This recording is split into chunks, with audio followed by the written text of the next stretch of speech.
పొన్నం ప్రభాకర్ తెలిపారు. ఏ సమస్య అయినా చర్చల ద్వారా పరిష్కరించుకుందామని పిలుపునిచ్చారు. ప్రేరేపిత ఆందోళనలతో సంస్థను ఇబ్బంది పెట్టొద్దని సూచించారు. ఉద్యోగుల ప్రయోజనాలను దృష్టిలో ఉంచుకుని నిర్ణయాలు తీసుకుంటామని హామీ ఇచ్చారు. పరస్పర చర్యలతో ముందుకు సాగాలని కోరారు. ప్రభుత్వానికి సహకరించాలని సంఘాలకు విజ్ఞప్తి చేశారు.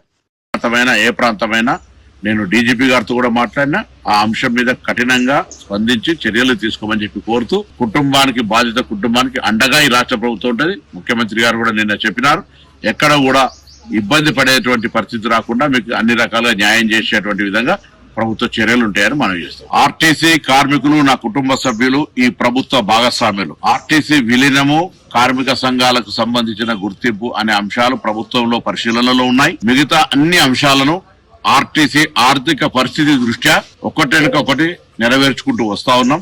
నేను ఆర్టీసీ కుటుంబ సభ్యులందరికీ విజ్ఞప్తి చేస్తా ఉన్నా, నేను మీ మంత్రిగా, మీ కుటుంబ సభ్యుడిగా, మీ తెలంగాణ ఉద్యమ భాగస్వామిగా ఏ సమస్యలైనా చర్చించి పరిష్కరించుకునే దిశలో మనం మాట్లాడుకుందాం. దయచేసి ఇటువంటి ఆందోళనలు, కొంత ప్రేరేపితమైనటువంటి ప్రొటెస్టులు జరగకుండా సంస్థను కాపాడుకుంటూ ప్రయాణికులకు సౌకర్యం కలిగిస్తూ సంస్థ పురోగతికి, కార్మికుల సంక్షేమానికి కృషి చేద్దాం.